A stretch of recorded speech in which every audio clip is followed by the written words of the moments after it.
And now let's talk about one of the biggest parts of ICC, the Discover Gallery. Travis, can you share more about that? Absolutely, Kristine.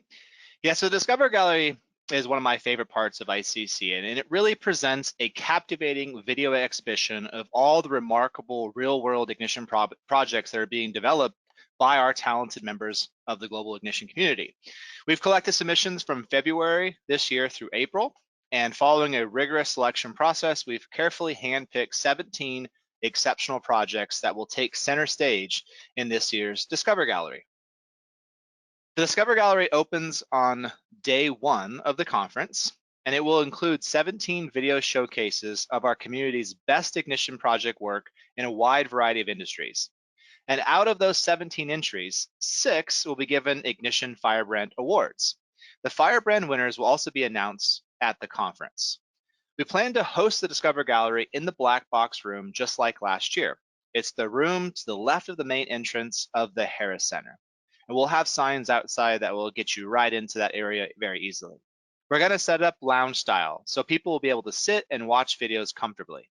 One cool new thing that we're going to do this year for the gallery is that we're going to have a viewing schedule. So instead of all the videos running in a loop, we're going to have different times where each specific video will be showing so that you can get more focused attention. You'll also be able to see that schedule and kind of pick and choose what you want to go and look at. So you'll be able to see the Discover Gallery project on the ICC website beginning on September 26th. And every year, we design a new trophy for our incredible Firebrand winners. And every year we try to outdo ourselves with that. And here's the award trophy for this year's Firebrand winners. And it really is a beautiful award. The Firebrand Awards are given to companies that build the most outstanding ignition projects in our Discover Gallery every year. And as I said before, there are 6 of them this year. The awards represent excellence in ignition application design and implementation, as well as the collaborative community spirit and commitment to outstanding customer service that truly set the ignition community apart. We wanted a design for the awards that communicated the positive energy of our community, as well as their innovative thinking. We chose design elements like geometric shapes, high contrast colors, and large type to communicate the clear vision and bold thinking of our award winners. And of course, the most impressive thing about the Firebrand Awards is the work of the companies that win the awards. All the videos of the Firebrand Award-winning projects, as well as the projects from the rest of the gallery finalists, they'll be available to view on our conference website when the conference starts in September, so all attendees will be able to get inspired by the work that they have. And with that, let's go back to you, Doug, to talk about the keynote.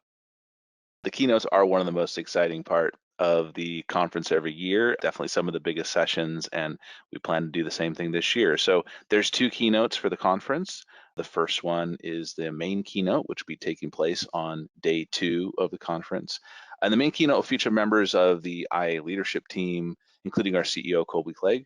It will also feature a lot of videos from members of the IA community, as well as members of the IA team, as we're all, and talking about how we're all working together to elevate automation. So it's going to be a great session, and really encourage everyone to check that out. It's usually the most popular session every year. The next session that's also super popular is the technical keynote that takes place on day 3. So we don't have a ton of details to share about this one yet, but I can tell you that our Chief Technology Officer, Carl Gould, will be on stage, and he'll be talking about some of the development team's accomplishments this year, as well as some of the features they'll be working on, or that they're working on for Ignition 8.3. So if you're curious about what the development team is up to with the next version of Ignition, this is definitely the session to check out. You don't want to miss that. So. Yeah, and also we're going to have the Exchange Challenge, and we encourage anyone who wants to participate to upload a new resource to the Ignition Exchange and have it approved before August 31st. So it's a couple more weeks left. If you've had a resource uploaded since before ICC 2022, you'll be automatically entered into the challenge, so you don't need to do anything in that case. Or sorry, before the ICC, after ICC 2022 till now.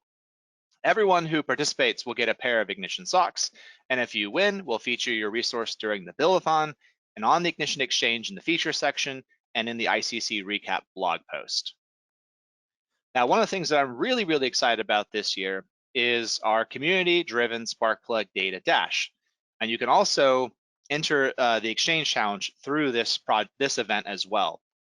Now, the Sparkplug Data Dash is a great project where we're working with the Ignition community to basically build data models at the edge of the network it could be using Ignition, could be using products that have smart sensors, could be using Node-RED, anything that would speak MQTT Sparkplug, or have that data being published up to a cloud server, cloud broker. And then from there, we're going to build an application that is using Ignition Cloud Edition to showcase that data. And instead of just showing some raw data, we have the community building perspective templates that will be a great visualization of that data. But again, it's all modeled data, it has context, we can understand what it is. And with that, all of these data models and perspective templates will be available on the exchange for anybody in the community to go and download and play around with. So we highly encourage all of you to participate in this data dash. And the way to do it's really, really simple. You simply go, you scan the QR code that we have right here, fill out the application short form. Basically, all we're asking is you build one UDT or one data model and publish it to our broker, and then have one perspective template. And if you want to do more, please go for it. But the idea is going to be a really great showcase of the technology and of being able to get data from hundreds, if not thousands, of devices around the world, all published up. And so we can really highlight that and showcase that. And of course, there'll be attribution that you get for participating. And so I can't wait to see what people build here, and I can't wait to see the participation of this. So very, very excited about that.